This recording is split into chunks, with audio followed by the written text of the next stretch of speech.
I am the combination of an infinite number of events before me, bringing together two people that birthed one in a million miracle.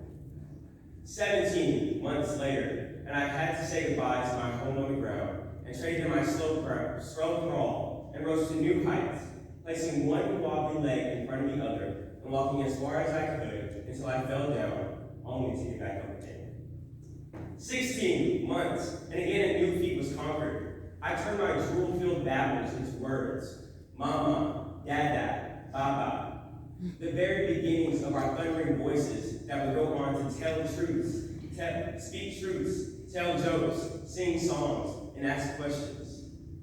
15 steps down the hall and around the corner, I approached the doors of my very first elementary school classroom, where I spent the next 14 years of my life in the Decatur County school system.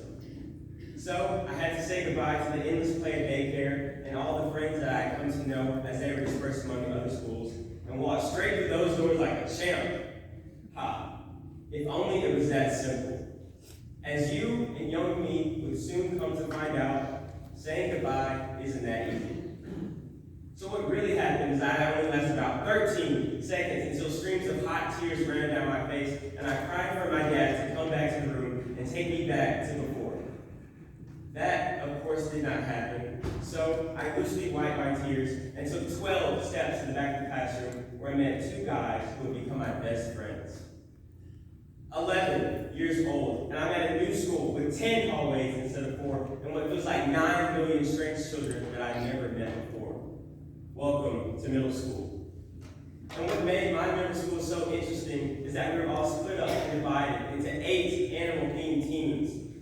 Panthers, Broncos, Hawks, Wolverines. Think Harry Potter just without the magic. And these animal-themed teams were reflective of the new and wild environment that I found myself in of the scholastic jungle.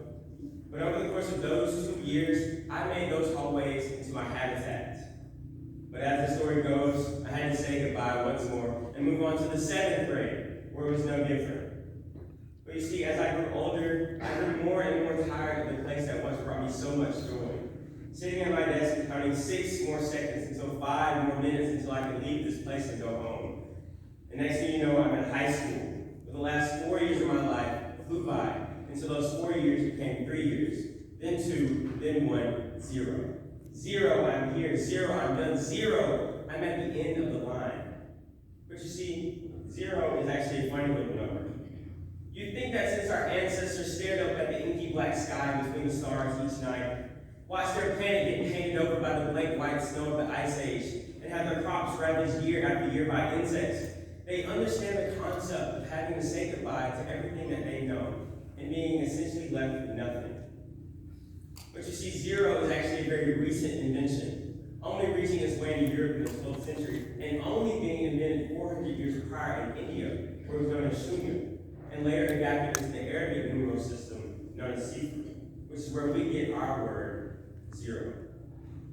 0, beginning with the last letter of the Roman alphabet. 0, flashing 4 times in a row, beep, beep, beep, letting us know that our popcorn in the microwave is done. 0, the last number of the countdown until the buzzer sounds, telling us that the game is over and it's time for us to go home.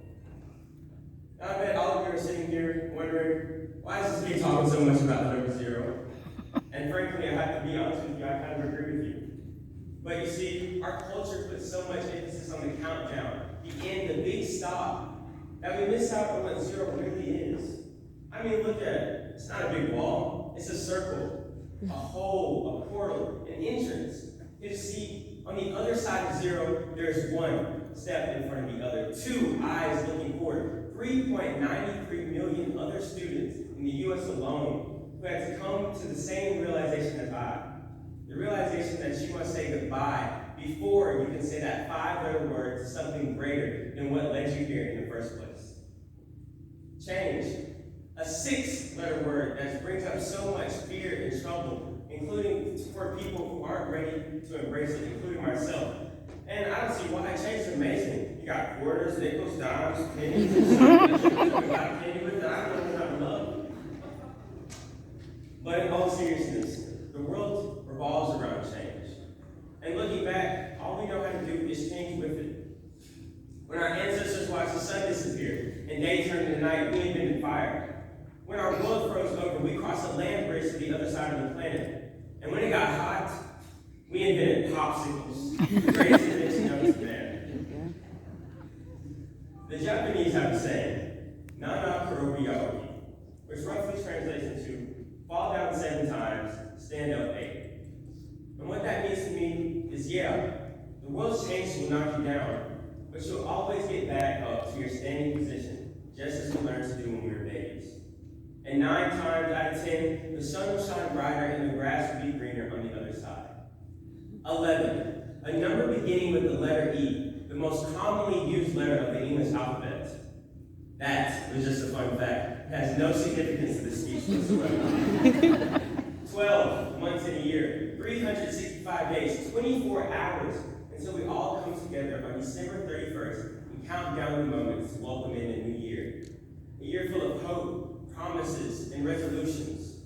And even if we don't have the outcomes that we all hope and dream for, we enter that year with something much more important: open arms and ambition.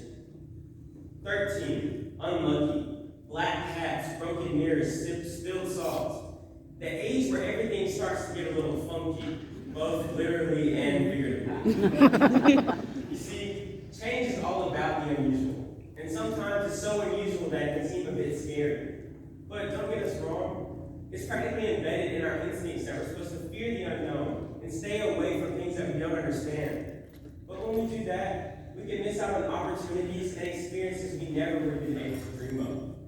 And besides, like I said before, the world revolves around change. It doesn't go in a straight path like a number line. It jumps around, like going from 13 to 16, candles on a birthday cake. Blow them out, and you'll find that the power is not behind the fire and the smoke. It's behind the wish that you make. The wish that once you make it, your world will somehow be better than before it was made.